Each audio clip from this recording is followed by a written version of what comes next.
noches. Hoy es vamos a empezar el programa, lo que es Libertad, y voy a presentar a los que van a intervenir esta tarde. Don Enrique Martín, que es brillante empresario y tiene una empresa que se llama Ivident, que además hoy en día tener muchos empresarios es importantísimo. Nuestro lema es Ivident y vencerás. Y yo te invitaré. Muchas gracias. La siguiente persona, doña Carmen Alipienso. Buenas noches, doña Carmen, que es la pieza fundamental de la audiencia provincial, es la secretaria de presidencia de la audiencia. Y la siguiente persona, don Guillermo Dupuy. Don Guillermo, buenas noches. Buenas noches. Que es también un empresario y en Libertad Digital escribe magníficos editoriales y magníficas columnas 4 veces a la semana, dos son opinión. Alterno editorial y artículo. Y artículo, efectivamente, o sea que no para de escribir y además tiene muy buena pluma. Como diría un catedrático, le decía, oiga, usted no entiendo muy bien, y dice, mire señor, para buena persona mi padre y pachulo yo. Iba a decir yo también hago buenos artículos. No, él es muy bueno escribiendo artículos. Bien, queremos analizar esta tarde la situación política y laboral de España. En la España de hoy en día, voy a ser muy breve, los ciudadanos estamos hartos de pagar y que los políticos no nos arreglen absolutamente nada. Bueno, el panorama es huelgas sindicales, las que pagamos nosotros, violencia callejera, desafíos institucionales, incapacidad de nuestros gobernantes de no saber encauzar las tensiones que desbordan las situaciones críticas. Los sindicatos son la única institución con la que el gobierno ha fracasado totalmente, en la que es su función primordial, la de procurar que nadie ejerza coerción sobre otras personas. La capacidad presente de todo sindicato de obtener mejores condiciones para sus miembros se basa principalmente en su poder legalizar, de evitar que otros obreros tengan unos ingresos tan altos como podrían obtener de otra manera. Es lógico por parte de ellos que no quieran regular los contratos laborales, que hay, me parece, 40 o 50 contratos laborales, cuando podríamos decir que con 3 serían suficientes para de contratos laborales. Que uno sería el contrato indefinido, el otro sería el contrato temporal y el último el de formación. Eso sí, con indemnizaciones similares a cada uno de los contratos. Pero no podemos tener 40 y tantos contratos, que sería una cosa terrible. Y después de estar despotricando los sindicatos contra todo, hoy salen la patronal y los sindicatos de ver al señor Rajoy y salen encantados. Me parecían que eran como los catalanes, que si les dan lo que le están pidiendo, alabarían también al señor Rajoy. En la batalla contra el paro, España se juega su futuro. El nivel actual de desempleo es insostenible, un drama que, inadmisiblemente, la resignación de la clase política es total. Se debe profundizar en la reforma laboral, dinamizar la creación del empleo, simplificar la maraña actual de contratos, hacer mini empleos o reforma del tiempo parcial, contratos más flexibles, creación de un mercado único o 3 tipos de contratos, racionalizar el salario mínimo, fin de la democracia que frena el desempleo, por ejemplo, para los mayores de 30 años. Las trabas de la administración cuestan a los autónomos 1.100 millones cada año y los españoles trabajaban más de medio año para pagar al Estado. El 80% de los parados esperan hasta que se les agote el periodo máximo para percibir un subsidio antes de aceptar un empleo. El pago de las prestaciones por desempleo en este año asciende a 27.000 millones al año. Tenemos en España 50 modelos de contratos y los jóvenes en paro es del 65%. Pero la ministra Báñez, los sindicalistas Méndez y Toso, magníficos liberados, están en contra del contrato único y están hartos de la Unión Europea. Hoy diría la Unión Europea, lo que estamos hartos de ustedes de estar dándole tanto dinero. Y la mente más clara de este país, Lara, propone un megaplan, Lara, el del tractor, el comunista, un megaplan de 140.000 millones para crear empleo. O sea, que a cada hogar español tendríamos que pagar 8.000 euros en 3 años para la magnífica idea del señor Lara. Evidentemente, como el título de una película, los dioses están locos. Pues dicho esto, les cedo la palabra y, como dice este programa, a por ellos que son pocos y cobardes. Pero tiene muy mala milk.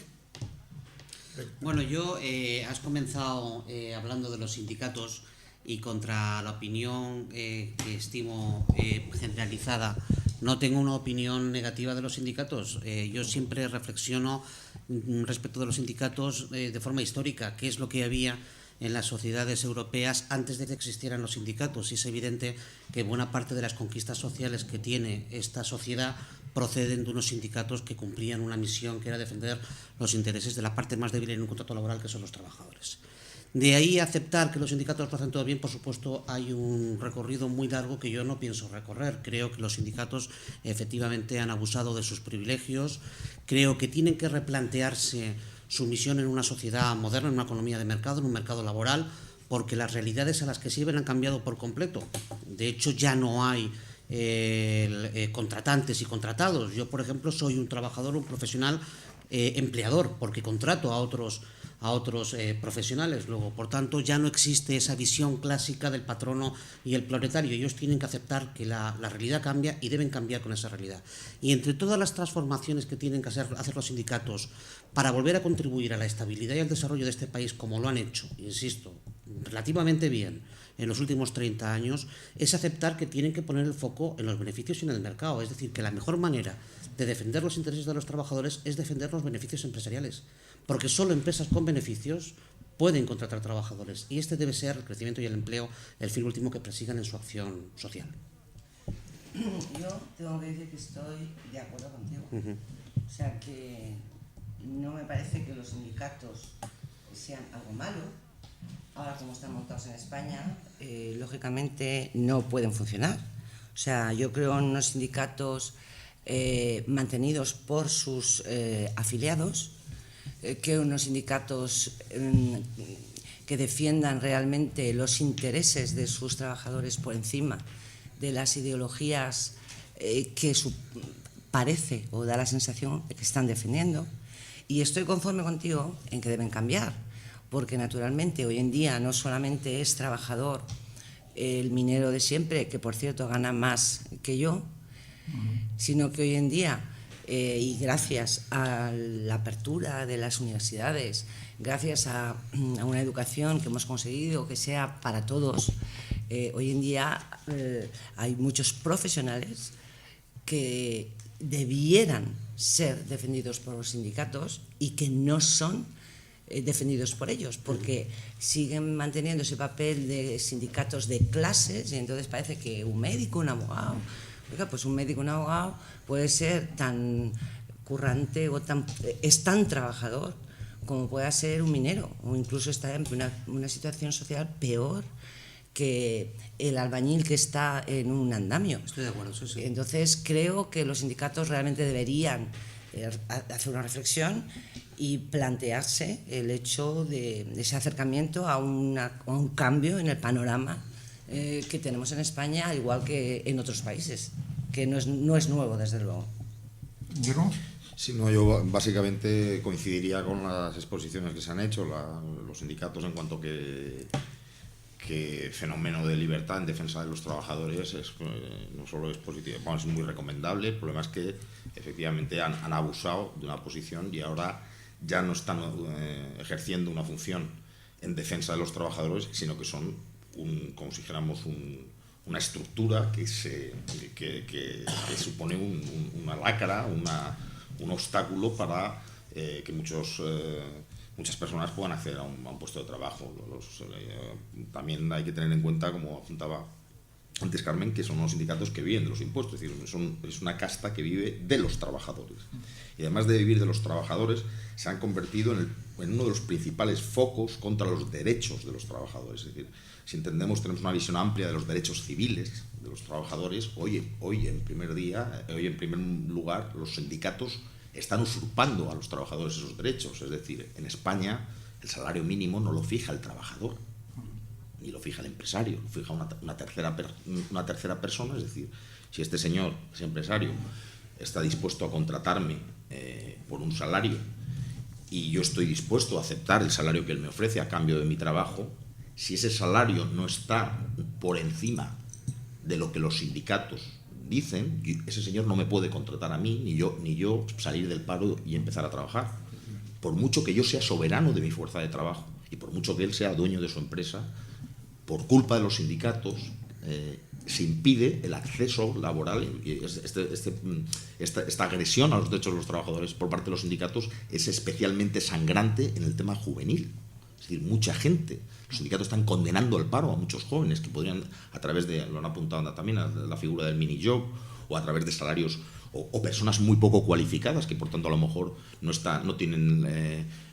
pueden aspirar a un salario antes, pero a un salario más alto, pero pueden acceder a la rueda del trabajo y de ahí ir prosperando. No pueden ni siquiera empezar porque con un discurso proteccionista en defensa de los trabajadores, una casta que vive del trabajo de los trabajadores está impidiendo acceder al puesto de trabajo. Entonces hay que empezar ya a llamar las cosas como son. No son esos los sindicatos que hoy mismo en día padecemos, que no deja de ser una prolongación muy similar a ese proteccionismo o paternalismo franquista. Son un obstáculo para la prosperidad, para la mejora de los niveles de vida de los trabajadores. Y son uno de los principales obstáculos. Pero yo no quiero tanto incidir en la crítica a los sindicatos, porque al fin y al cabo a los sindicatos no los han colocado, no los han votado. A quien han votado es al gobierno, y si el gobierno no se mueve, el responsable principal es el gobierno. Y hoy el principal responsable que tenemos del desastre económico en el que estamos es el gobierno del Partido Popular. Es el Partido Popular el que se ha alineado con el Partido Socialista y con los sindicatos en contra de lo que dicen la mayoría de los analistas, analistas y socios a favor de una eliminación de esta maraña y esta dualidad que hay entre los contratos temporales y contratos indefinidos, a favor del contrato único. Particularmente no me gusta la expresión, yo soy partidario de los contratos libres, no de los contratos únicos. Contratos libres, en los que libremente el trabajador individualmente considerado con el empresario libremente considerado llegan a un acuerdo. Pero tenemos un gobierno que lamentablemente predica mucho el tema de las reformas, pero no las practica. Hombre, tanto así que hoy decía al principio yo que salieron encantados de la reunión y lo único que acordaron es vamos a vernos otro día. Sí, ya. Vamos a vernos otro día. Los 6.200.000. Eso es exactamente lo que hacía Zapatero. 700. 202.000. Sí, 6.200.000. 700. Porque yo que dice 6.200.000 y los pobres 700 los dejan de lado. No, es que son 202.000. 202.700. Y 700. Y entonces los pobres no. Pero yo no estoy en contra de los sindicatos, ni mucho menos. Ahora, yo tampoco estoy en desacuerdo con la patronal, pero que la patronal que se lo pague y los sindicatos que se lo paguen. Porque por cada parado que hay en este país, los sindicatos cobran. Los sindicatos cobran por los parados. Y además hay sindicalistas que estaban en los consejos de las cajas de ahorros. En los consejos de las cajas de ahorros. Pues la ley de cajas lo decide. La ley de cajas decide que desaparezcan todas las cajas porque fueron hundidas por todos los que estaban dentro de las cajas. Mejor no hablamos del tema. Porque no, si yo no hablo del tema, yo digo que allí había sindicalistas, aparte de empresarios que cuando los llevaron ante el juez decían que ellos de números no sabían nada y tienen empresas muy importantes y le ponían a firmar y firmaba. Y estamos hablando, por ejemplo, del presidente de la Cámara de Comercio. Entonces dices tú, no me extraña que la Cámara de Comercio esté en la situación que pueda estar. Y luego además, ¿quién cobraba de los seres? ¿Quién cobraba de los seres? Cobraban los sindicalistas, ¿no? O algunos sindicalistas, lo del negocio. Y al final de todo eso están contra los ricos. Yo me encantaría que hubiera ricos por todos los lados y empresas por todos los lados que tuvieran la capacidad de crear empresas. Pero la cuestión es ir contra los ricos. Y cuando dicen eso, yo pienso en esos sindicalistas que cobran 180.000 euros o esta mañana que metieron hace 3 años a un señor que solo tenía el bachillerato y lo hicieron director de una empresa de capital riesgo Y él preguntó, ¿qué es eso del capital riesgo? Pero nada, no obstante, estaba allí. ¿Por qué? Porque usted es de los míos, que es lo que se trata. Bueno, yo de antemano, y creo que todos los contertulios estamos en contra de las disfunciones, el mal funcionamiento de los sindicatos, el mal funcionamiento, en su caso, de las patronales, el mal funcionamiento de las cajas de ahorro o cualquier tipo de institución. Lo que es evidente, yendo un poco a la intervención del último contertulio, es que con el ánimo legítimo de polemizar, los contratos libres no son posibles, porque existe una asimetría brutal entre el poder de negociación de los empresarios y el poder de negociación de los trabajadores. De esta manera es absolutamente imprescindible que la legislación laboral establezca unos mínimos más allá de los cuales resulta imposible establecer un orden de justicia dentro del medio laboral. Esto no significa más que eso, es decir, que la relación laboral entre trabajadores y empresarios tiene que tener una regulación de mínimo que garantice derechos básicos y fundamentales para proteger a la parte más débil en toda negociación, esto lo sabe cualquier laboralista, pero es compatible, por supuesto, con la flexibilidad. Yo estoy totalmente a favor de que una empresa pueda descolgarse por causas objetivas de un convenio laboral y que, por tanto, la realidad de una pequeña empresa de Elche Alicante no sea decidida en una negociación sectorial en Valencia o en Madrid, donde no tienen ninguna información sobre la situación de mi pequeña compañía. Dicho esto, se han tocado dos temas que yo creo que son críticos. En primer lugar, la financiación de instituciones tales como los sindicatos y las patronales. Yo he sido presidente de COEPA y puedo hablar de esto. Y en segundo término, algo que va muy ligado a este fenómeno, que es el tema de la representatividad. La tesis que ahora se escucha muy beligerante respecto de las instituciones como sindicatos y patronales, en el sentido de que no deben recibir bajo ningún concepto financiación pública, yo creo que es poco productiva socialmente y siempre deja desprotegida la parte más débil, porque la representatividad al final no acaba de articularse en una sociedad civil tan desarticulada, tan desvertebrada como la española, si no hay un mínimo apoyo. Bueno, desde el punto de vista de los políticos, todos tienen claro que los partidos políticos deben tener alguna suerte de financiación, y países tan extraordinariamente amables intelectualmente como Noruega dan una financiación básica a partidos, a sindicatos y a patronales, con independencia de la rotación natural de los partidos políticos, para garantizar que tendrán siempre independencia, que es exactamente lo contrario a la docilidad con que sindicatos y patronales, y asumo la parte de responsabilidad que me corresponda, hemos tenido que mantener con respecto a la administración, cuando nuestra financiación y por tanto los puestos de trabajo de sindicatos y patronales estaban ligadas a la financiación que te podían conceder o no discrecionalmente. Luego, por tanto, si pensamos en lo que es la sociedad española, que no es Estados Unidos, es decir, si hacemos razonamientos realistas, viendo que a esta sociedad le falta todavía hacer la última de las transiciones, que es pasar de una sociedad de partidos políticos que construimos en 30 años a pasar a una sociedad de sociedad civil, donde los ciudadanos tengan el verdadero poder. Esa transición no está hecha y, por tanto, hay que custodiar como un bien precioso las instituciones representativas. Pero acabo rápido.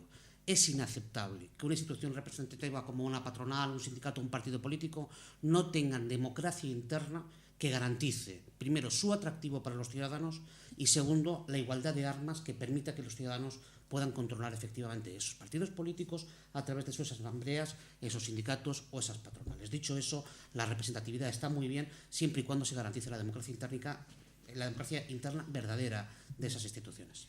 Yo cuando dijo lo de lo público, mucha gente, cuando se habla de lo público, últimamente hasta los médicos prefieren lo público, pero luego tienen sus consultas privadas, pero quieren lo público. Incluso puede haber alguno que recetan incluso para la seguridad social desde su despacho, no público.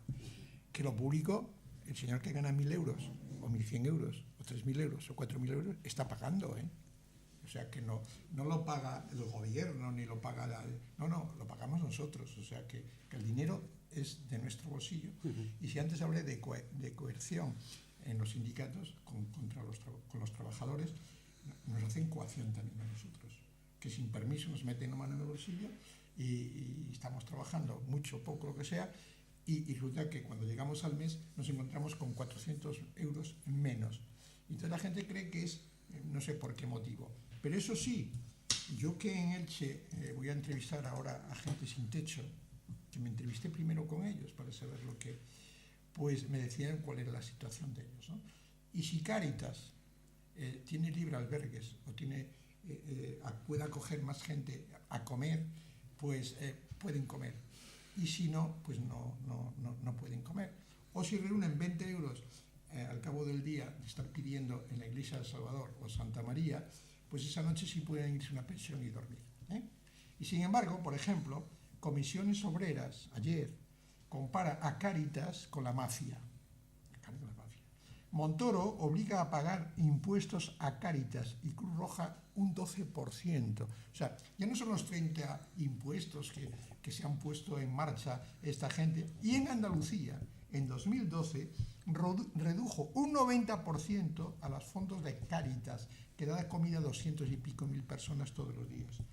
Y tiene casi 1,5 millones de parados. O sea, un 36,87% de tasas de paro tiene Andalucía. Y los jóvenes deben estar en el 40% y las mujeres en un 50%.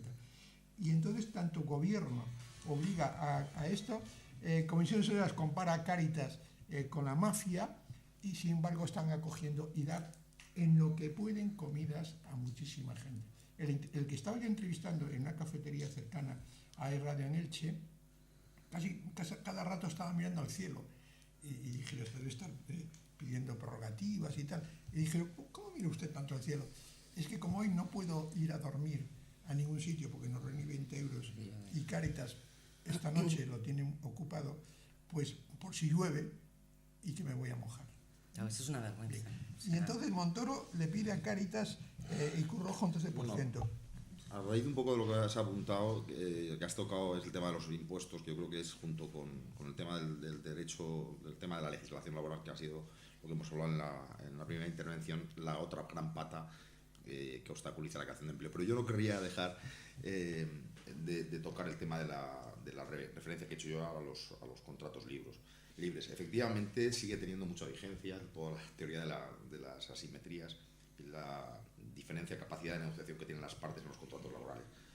Esto nos llevaría a un contrato de tipo académico, en el que es interesantísimo y que yo pienso que esa argumentación es muy rebatible. Es decir, tanto desde el punto de vista de la justicia para mí es lo que libremente pactan las personas, no la consideración de justicia que tiene un tercero no interviniente en la relación laboral. Pero es que luego además el tema está en que los salarios, es decir, ese mínimo está en función de la productividad. O sea, ya podemos querer unos salarios mínimos movidos por una idea de justicia muy altos, que si la productividad del trabajador no supera ese salario, ese contrato no se va a realizar. Con lo cual, todas esas teorías de salarios mínimos o de mínima indemnización por el caso de despido, lo que hace es efecto expulsión, es decir, es efecto que son barreras a la entrada. Es como el tema es muy interesante todas las teorías que se han desarrollado en contra de la teoría de las simetrías que justifica la intervención de terceros en las relaciones laborales. Precisamente viene a significar eso, que todas las barreras de salida, pues, para proteger el empleo, ejercen de barreras de entrada. Es decir, si creamos indemnizaciones muy altas, la gente no se va a animar a contratar, por el temor a que si luego tiene que despedir, tiene que reajustar su plantilla, pues no lo puede llevar a cabo. Pero bueno, sería interesantísimo, la verdad es que lo que ha apuntado Enrique, me encantaría profundizar y debatir con él en mayor profundidad. Pero bueno, sin llegar a esos extremos, el otro gran palo es el tema de la política fiscal. Y ahí también el gobierno está haciéndolo, creo que de forma muy criticable. Este Partido Popular, entre las muchísimas cosas que dijo que iba a hacer y que no ha hecho, propuso la rebaja de las cotizaciones, de las contribuciones para los costes que tiene la contratación laboral. Y no ha llevado a cabo la rebaja a las contribuciones a la seguridad social. Con lo cual, los empresarios han visto cómo el marco de la presión fiscal se ha elevado como no se había elevado nunca en año y medio. No ha habido un incremento de la presión fiscal tan salvaje como la que ha llevado el señor Mariano Rajoy en tan poco tiempo. Luego, además, esa mayor presión fiscal que está soportando la sociedad civil, que es la que tiene que poner las bases de la recuperación económica, encima tenemos todo un sistema y un sector público que no teniendo bastante con los recursos que obtiene de esa presión fiscal, acude de manera sistemática al endeudamiento, con lo cual el poco crédito disponible que podría dirigirse a familias, autónomos y a empresarios lo está succionando el sector público, que de manera constante se empeña en gastar mucho más de lo que ingresa. Entonces, ahí son las dos grandes patas que están impidiendo la recuperación económica, muy directamente relacionadas por la nefasta política que está llevando a cabo el Partido Popular y por su empeño de dejar el programa del Partido Popular al margen de su acción política. Porque vivimos en una situación absolutamente paradójica que no tiene parangón, no tiene precedente en la historia de la democracia española, y es ver cómo un gobierno se dedica a hacer exactamente lo contrario que llevaba en su programa electoral. Y con mayorías Y absolutas. hay un desconcierto. Hoy en día la Fundación de Ideas, que es un poco el que lleva la cosmovisión, la imagen de perspectiva de lo que tiene que ser la acción de gobierno, hoy en día FAES tiene menos que ver con el Partido Popular que el Partido Popular con el Partido Socialista. Es decir, se ha habido una usurpación de siglas, y es lo que la gente no tiene que empezar a entender, pero en todos los terrenos. Es decir, quien está gobernando no es el Partido Popular, no es lo que hemos entendido por un Partido Popular, es otra cosa. Y con esto no salimos adelante. Ya vamos por 6 millones de parados. Y no va a cambiar. Y ahora mismo, ahora podríamos entrar al tema del déficit a la carta. Se están desdiciendo. O sea, yo he oído a Montoro a advertir con la ley de estabilidad presupuestaria aprobada por el propio Partido Popular, por el cual no se admitían posturas autóctonas. Eso se lo he oído yo. Y que iba a intervenir Cataluña. Y que se iba a intervenir, no, a Cataluña o a cualquier otra comunidad. Y ese mismo gobierno, un año después, como no ha cumplido su palabra de intervenir ni sancionar a las comunidades que no cumplieron con los objetivos de déficit del 2012, no se le ocurre otra brillante idea que ampliar, es decir, en lugar de sancionar o castigar, como yo le he oído y visto a Montoro decir que iba a hacer, lo que hace es premiarlas con un margen de déficit aún mayor. Con lo cual, el margen que nos habían concedido en Bruselas mayor, que se podría, algunos cándidamente podían pensar, bueno, que se aplique para una reducción fiscal, se la van a comer las autonomías, pero con la diferencia que ahora se van a apuntar más. Claro. Y una de las beneficiadas por esa mayor relajación en la lucha contra el déficit es precisamente una comunidad que está en pleno proceso de transición nacional, en un proceso que, además de esencialmente delictivo, es carísimo y dedica recursos. Y precisamente puede llevarlo a cabo, a pesar de ser un proceso de transición muy caro, porque las estructuras de Estado nuevo crean, porque el gobierno de la nación, presidido por Mariano Rajoy, lo está financiando. Es decir, el proceso de transición nacional no se podría llevar a cabo si no es gracias a Rajoy. Si Rajoy no permite, no le abre el grifo de la financiación, la Convergencia y Unión, por mucho que quisiera llevar estructuras de Estado adelante, por mucho que quisiera hacer una consulta ilegal, no la podría llevar por falta de dinero. Pero lo va a poder hacer gracias al gobierno del Partido Popular, que por no tener que comerse el marrón de enfrentarse a los nacionalistas y tener que cumplir su palabra de intervenir la Generalidad, prefiere ceder, prefiere borrar el horizonte, toda la legislación penal que castiga los delitos de desobediencia, de usurpación de atribuciones, con los cuales se podría castigar y procesar a los promotores del proceso separatista en Cataluña, pero no contento con garantizarle la impunidad, el señor Rajoy está financiando el delito.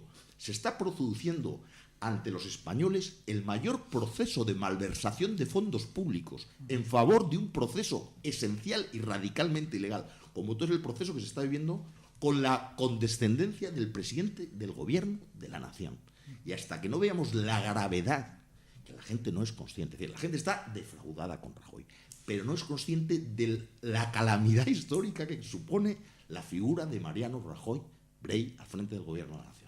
La prueba es que los presidentes de las autonomías muchas veces ya se están claro, alterando, porque dice, vamos a ver, a mí me has exigido que ponga orden en mi comunidad, la pongo bajo incluso del tope fijado que me has dicho, lo he bajado, y ahora me dice, no, le voy a dar a estos más porque no he sabido hacerlo bien, y se han gastado 40.000 millones, y vamos a darle entre todos los españoles, incluso estos españoles que pagan 9.000 euros al año entre Seguridad Social y IRPF, Dice, usted tiene que seguir pagando a estos que son unos destrozones. Y, bueno, y desde ¿dónde estamos? A ver, yo quería decirle a Guillermo, que es muy contundente, bueno, que no sé, o sea, que no estoy yo muy puesta en todo esto,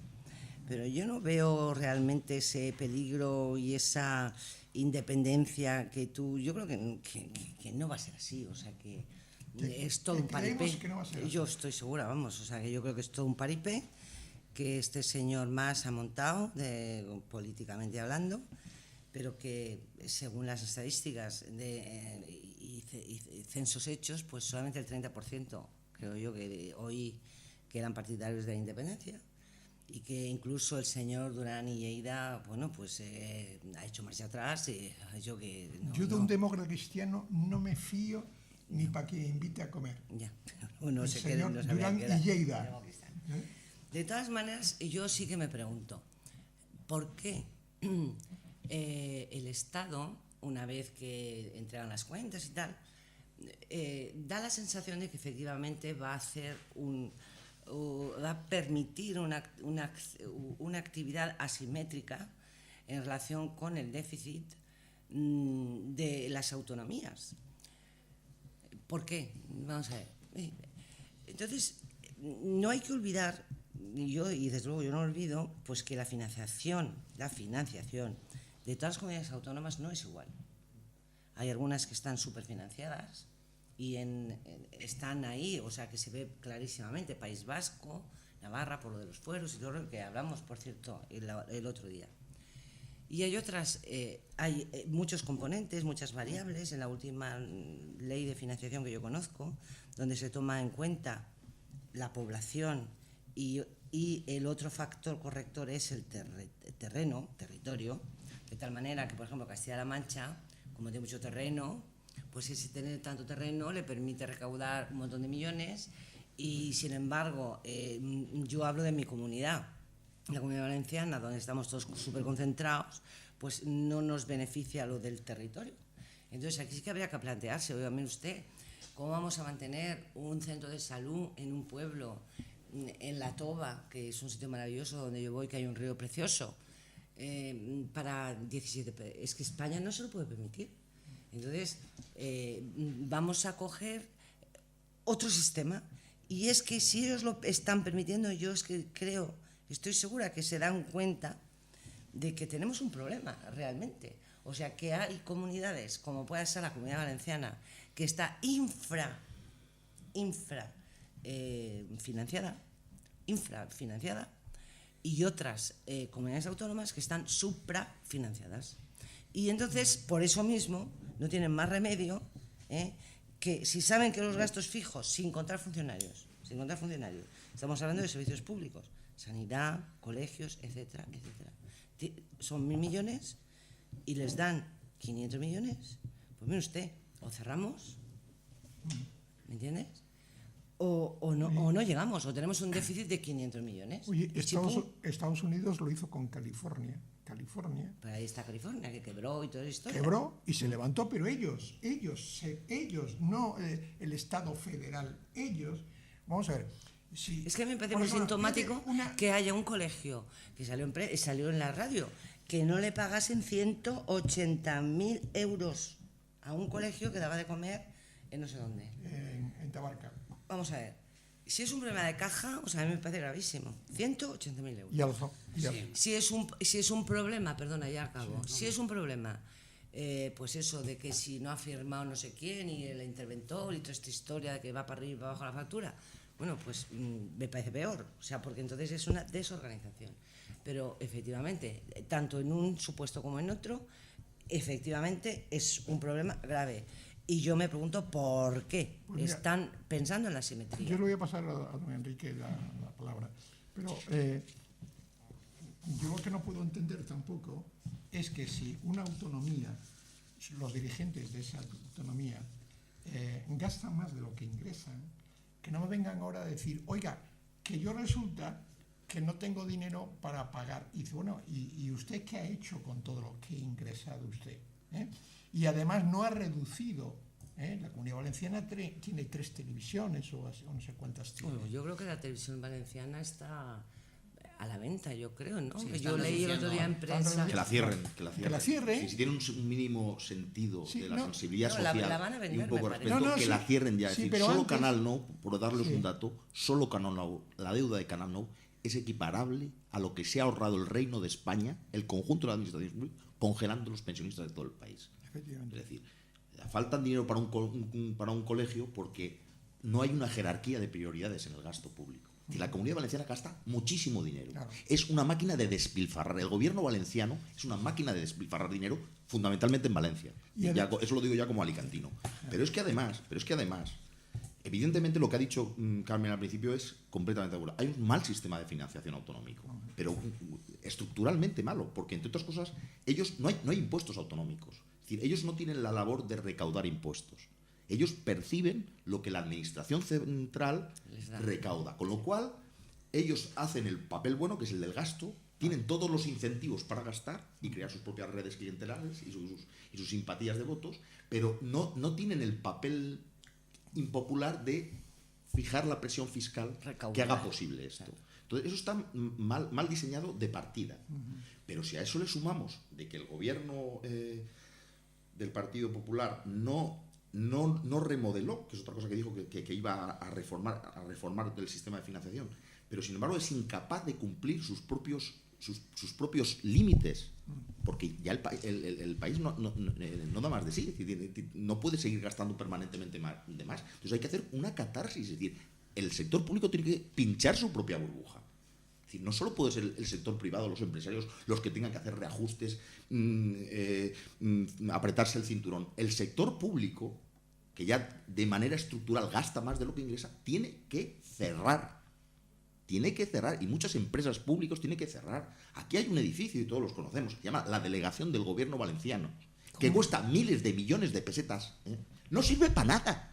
Es decir, la sociedad alicantina funcionaría exactamente igual, nadie pasaría hambre, si la Casa de las Brujas cerrara mañana mismo. El problema es que hay mucha gente chupando allí. Claro. Hay muchas redes clientelares. Y claro, y así las empresas, y el Instituto de la Dona, y el Instituto de no sé qué, que son miles de millones. Luego, ¿qué pasa? ¡Ay, el déficit! Es que esta obsesión con luchar el déficit, claro, nos deja sin la comida del comedor, Sí, pero- o sin centro de salud. Venga, hombre, por Dios, a otro perro con ese hueso. Es decir, las radios, las fundaciones... Pero luego hacemos el aeropuerto de Castellón. por ejemplo. El aeropuerto. El aeropuerto de Castellón. que no He sale leído ni- en prensa que pero- se lo van a quedar pero- daneses, sí, pero de ya- Dinamarca, de no sé de Pero dónde. ya le hemos pagado. Lo que decía de la televisión, y ya paso la palabra a don Enrique. La televisión, por ejemplo, se va a cerrar, y ahora resulta que quiere llegar, o van a llegar, un acuerdo con las televisiones catalanas para que haga una reciprocidad entre ellos y los Canal Nou y la TV3, van a llegar a un acuerdo para que nos llamen aquí Países Valencianos y dicen, no, eso no se va a llamar, no se va. Mire usted, venda la televisión, salga la esencial. televisión. para Yo me recuperar. Eso pongo, o sea, yo No, Países pero es que Valencianos, yo me pongo. que está ahí, que está ahí. Si es que de entrada se tendría que llamar a la Comunidad de Levante. Sí, y a las ¿entiendes? farmacias que le debía mucho dinero y ahora le vuelven a ver dinero, pues el gobierno nacional, por decirlo así, tiene un problema en Cataluña con sus farmacias y le hace una transferencia de 1.000 millones. Y a la Comunidad Valenciana, res de res. Por eso mismo. Nada de nada. Bueno, tú sabes que yo soy un contertulio muy disciplinado y espero siempre mi papel. Y además, como soy abogado, me gusta recorrer un método, que es el camino andariego que sigue la razón para alcanzar la verdad. Esto lo decía Ortega. Y por tanto voy a seguir con el empleo y después continuaré con el resto de temas que se han tratado con tanta vehemencia como me está llamando lucidez. desordenada. No. Hemos desordenado todo. En absoluto. Vamos a ver, en términos de No lo empleo consentiría yo. y de desempleo, quiero decirte, querido Guillermo, que yo soy empresario y por tanto no quiero parecer aquí el marxista, aunque por cierto estoy releyendo a Marx y me parece más interesante de lo que me parecía hace 20 años. Pero bueno, quiero decir que yo solo defiendo aquel tipo de regulación que impide la explotación que, como tú entenderás y seguro que estás de acuerdo conmigo, es incompatible con un régimen de bienestar y libertades. Sí. Dicho esto, no hay empleo porque hay costes de entrada, costes de mantenimiento y costes de salida. Y por supuesto yo creo en la eficiencia, creo que contratar debe ser barato, que los costes de mantenimiento de un puesto de trabajo tienen que ser razonables para que las empresas sean competitivas, y me parece razonable también ligarlo a la productividad. Y finalmente yo creo que el despido tiene que ser asimismo asumible, por lo que es inaceptable es que las empresas tengan un pasivo oculto en términos de lo que tendrían que gastar para desprenderse de sus plantillas, que hace que más de 400.000 empresas hayan desaparecido en los últimos 5 años por culpa de una legislación rígida e impagable. Pero dicho esto, insisto en que solo propongo que dentro del ambiente laboral también seamos capaces de soñar un país justo, con relativa igualdad de derechos y de libertades, y con individuos con capacidad de desarrollar un proyecto personal. Y lo dice un empresario. En relación con lo que has dicho de los impuestos, es que evidentemente, estoy de acuerdo contigo, estamos viviendo un fenómeno de confiscación de las clases productivas de este país, que son empresarios y trabajadores, que es insólito y yo creo que es extremadamente ineficiente, porque cuando le sacas el dinero a los trabajadores y a los empresarios, ese dinero va contra el consumo. Cuando va contra el consumo, va contra la producción, y el círculo vicioso no se puede paralizar de ninguna de las maneras. Y yo creo que la llamada que haces tú a la eficiencia y a la priorización del coste es exactamente la llamada que tenemos que hacer todos los ciudadanos, que tenemos que comportarnos como ciudadanos a la hora de elegir políticamente, y tenemos que comportarnos, algo que no hemos hecho nunca los españoles, como contribuyentes. Puesto que pagamos, exigimos. Y es evidente que la administración tiene que regirse con criterios de eficacia privada, igual que a los empresarios se nos pide que dentro de nuestras empresas no pensemos solo en el beneficio, sino que utilicemos conceptos de RSC, responsabilidad social corporativa, y que aspiremos a hacer algo más por nuestros trabajadores y por nuestras sociedades. Y luego, en relación con España y el problema de los déficits fiscales, hombre, yo pienso que habrá que ir a una fórmula de financiación mucho más justa, porque lo que está viviendo la Comunidad Valenciana es vergonzoso. Fuera de que has sacado 2 temas a colación, la eficacia de la gestión del Consell, del Gobierno, y la relativa desvertebración que tiene la comunidad en el conflicto territorial entre alicantinos y valencianos, que son 2 temas muy interesantes que valdría la pena abordar algún día casi monotemáticamente. Lo cierto es que la Generalitat ha hecho un gran esfuerzo, y los valencianos llevamos 30 años siendo infrafinanciados. Porque no protestamos. Deberíamos migrar hacia una forma de financiación que fuera no una financiación a territorios, sino una financiación a ciudadanos. Son los que pagan los impuestos. Que son los que pagan los impuestos. Entonces, usted tiene tantos ciudadanos, pues esta es la parte de la riqueza que le corresponde a usted. E indudablemente el hecho de que las comunidades no hayan puesto impuestos, no sean responsables de la exacción de sus ciudadanos, les hace irresponsables. Y yo estoy de acuerdo contigo en que hay que darles más margen tributario. Cuando las comunidades pongan impuestos, los ciudadanos serán libres de vivir en Valencia o de pasarse 20 kilómetros y vivir en Murcia. Y habrá competencia efectiva entre los gobiernos autonómicos. Yo quería decir que en relación con los contratos, yo estoy conforme contigo y no estoy conforme con Guillermo. O sea, a mí me parece que la relación laboral tiene que estar regulada por una ley donde esté muy clarito, ¿verdad?, cuáles son los derechos de uno, las obligaciones, etcétera. En relación con el contrato único, yo no me atrevo siquiera a hablar de ello, porque, claro, no sé exactamente a lo que se refiere. Eso es una simplificación. Sí, pero me extraña muchísimo que sea un húngaro, un tal Laszlo, no sé cuánto, que ya es que hay que hacer una oposición para saber quién manda en la UE, porque cada día sale que si el director general de no sé cuántos, este era de trabajo, que era la primera vez que yo le oí hablar, ese señor, que hable del contrato único. Yo creo que tendríamos que simplificar la legislación laboral, simplificarla. No 40 contratos. Exactamente. No tantos contratos, pero que hubiese diferencias, porque España es un mercado diferente, aquí hay trabajo temporal, somos una comunidad turística, donde, etcétera, etcétera. Y entonces probablemente la existencia de un contrato único no sería bueno para los trabajadores. Es como el pensamiento único. Exactamente. O sea, es terrorífico. Yo si tuviera cabello, los oyentes no saben que soy totalmente calvo, pero si lo tuviera se me erizarían todos los cabellos. Muy bien, muy bien. Bueno, Guillermo, tu turno. Sí. Nada, no, básicamente es que coincido con esto. Las 2 patas son la fiscal, y para promover el trabajo lo que tendría que hacerse es acometer una rebaja fiscal, es decir, o por lo menos... Pero va a haber rebaja fiscal, ya lo ha dicho el señor Sí, Rajoy. ya. no Lo digas dijo que lo ha antes. dicho el señor Rajoy, porque entonces ya es seguro que no la hay. Lo dijo ya antes ¿Quién de lo ha las dicho? elecciones. Lo ha dicho. Antes de las elecciones. Entonces, yo veo que no, porque esa es la prueba de fuego. Es decir, si en el tema del control del gasto de las autonomías, aquí se ha visto que Rajoy, por rehuir el enfrentamiento, ha cedido, con lo cual no va el margen que nos dejan en Bruselas, que ojo, que es un margen para que nos endeudemos más. Sí, 3 Aquí años. es que parece que el déficit es una cosa que nos lo dicen de arriba. Debíamos ser nosotros los que no querríamos incurrir en déficit. Sí, Si hubiera un gobierno, sacan deuda todos los días. si hubiera prácticamente. un gobierno responsable, diríamos lo que decía Mariano Rajoy en sus buenos tiempos, es decir, que la primera obligación de un gobernante es no gastar más de lo que ingresa. Ahora parece que eso es la obligación, es lo que nos digan de Bruselas. Y pagar lo que debes de segunda. Exactamente. También se les olvida. El problema está en que al final Rajoy ha escorado al lado de Zapatero en el sentido que pretende solventar una crisis de deuda con más deuda. Y entonces, claro, olvidémonos de rebajar de impuestos. No va a haber. Entonces va a haber un proceso de que en lugar de una crisis en V, es una gran purga de los excesos cometidos, pero una rápida recuperación, nos condenamos a una L, a un estancamiento. Y esto se está viendo, pero además es que yo no me estoy utilizando argumentario, insisto, de gente que milita en el Partido Popular. Es decir, ya no es que se la haya leído a mis admirados Hayek, Milton Friedman o Ludwig Mises. No, yo esto se lo he oído a gente de FAES que tiene el carnet del Partido Popular y que elaboraron el Partido Popular. Es decir, yo he oído a Cristóbal Montoro, o sea, que no, decir lo contrario de lo que está diciendo. Pero eso es lo propiamente político. Ya. Perdonadme por el cinismo. Sí, Efectivamente, ya, pero- los votantes del Partido Popular, pues, y yo admito que soy uno de ellos, nos hemos llevado un buen chasco.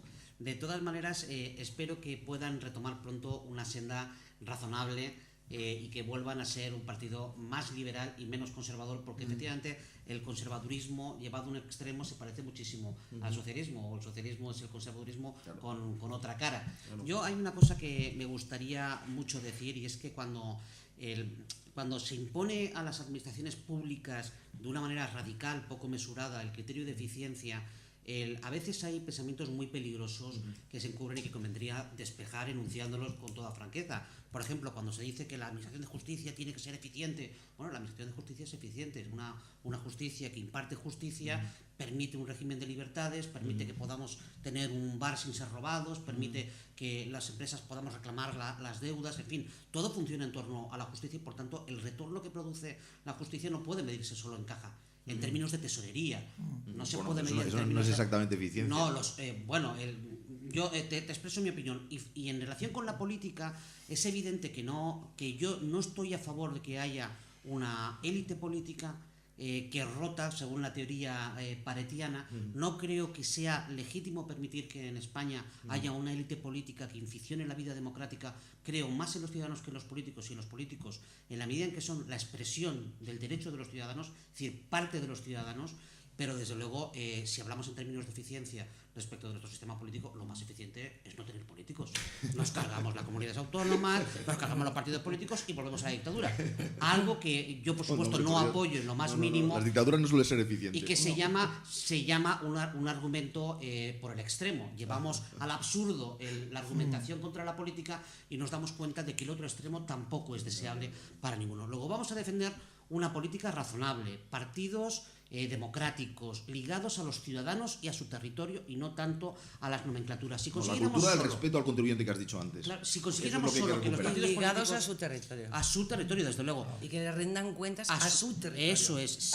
A mí que le he votado. Fijaos bien, yo propongo solo un tema de debate mí. y lo enuncio para que los oyentes os escuchen a vosotros, que sois mucho más interesantes que yo en vuestras intervenciones. Solo con que consiguiéramos que los partidos políticos no pertenezcan a sus nomenclaturas, sino que pertenezcan a los ciudadanos, ya habríamos transformado por completo este país. Hombre, claro. Momento que sí. Por supuesto. Pero eso no por lo quieren supuestísimo. pero eso no lo quieren los políticos. Claro. Los políticos lo que no quieren. No. O sea, bueno, aquí hay dos problemas para mí graves. Más que la economía, es la política. Tenemos un gobierno que nunca ha tenido tanto poder de los votantes nunca, ni con Aznar. Diputaciones, ayuntamientos, autonomías, el gobierno central. Y todos teníamos la esperanza de que esto se mandara. Pues yo no he visto un presidente que no mandara absolutamente nada, mandara en el sentido positivo de la palabra, como el actual. Y yo creo que el PP o se carga el señor Rajoy y el señor Montoro. Montoro. Es que no sé ni cómo llamarle a este tío. Tú eres como Catón, de Lenda Escartago. Todos los días que vienes hay que cargarse a Rajoy. No, es que cambie, simplemente que yo no que, quiero cargarme a nadie. Es que no va a cambiar, es que el problema es que no va a cambiar. Mira, hoy, la reunión hoy tan importante del mercado laboral quedó en lo que dicen muchas veces en Madrid, que ves a uno y dice, hombre, este último día que estuve yo, vi a un compañero que hace 52 años que hemos sacado la carrera y dice, hombre, tú eres Cobo, sí, tú eres Agustín. Bueno, pues a ver si nos vemos un día de estos y tomamos unas copas. Nos vamos a acabar ahí. ¿Y cuándo lo ves? Pues otros 10 años tienen que pasar para verlo.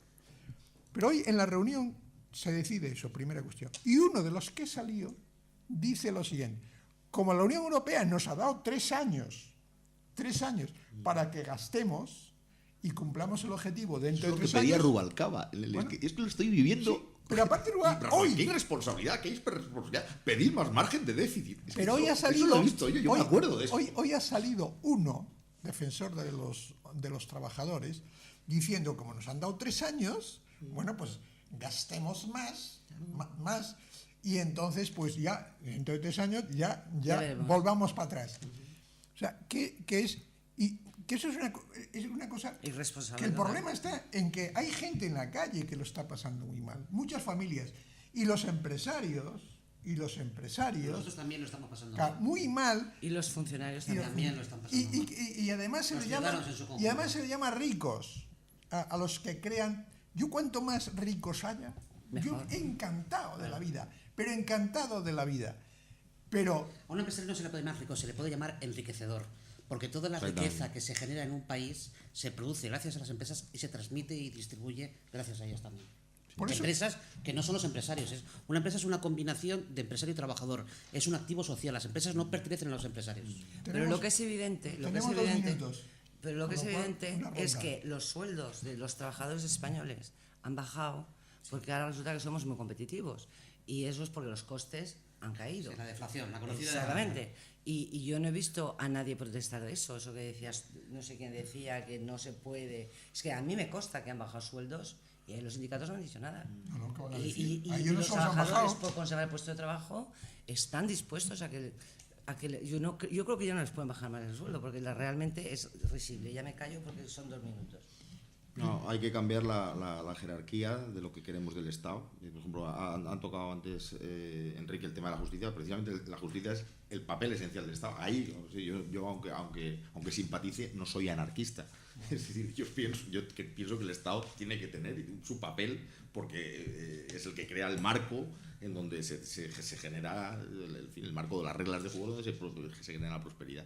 Y un campo esencial es el terreno de la justicia. Independiente. Y la justicia necesita recursos, pero el problema está en que estamos dedicando recursos a cosas, por eso, a las mamachichos del Canal No o a otros programas. Y claro, en la justicia y la eficiencia hay que reivindicarla en cualquier ámbito, porque es sacar mayor provecho a los recursos escasos. Y además en la justicia, que sean los propios que tienen que ver con la justicia, los que nombren en las instituciones, que nombren ellos a esos jueces y magistrados.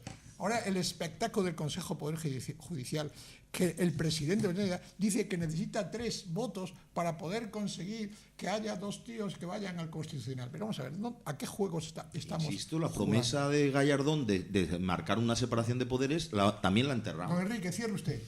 Pues yo hablando del tema del empleo, creo que si todos, trabajadores, empresarios, nos comprometemos a seguir trabajando con el mismo nivel de sacrificios con que estamos haciéndolo ahora, este país saldrá adelante, incluso a pesar de sus políticos. Muy bien, pues muchas gracias a los 3 contertulios y buenas noches, hasta un próximo programa, que César Vidal me está cortando casi la cabeza porque quiere entrar rápidamente a decir sus teorías. A lo mejor nos quiere contratar. Muchas gracias y buenas noches.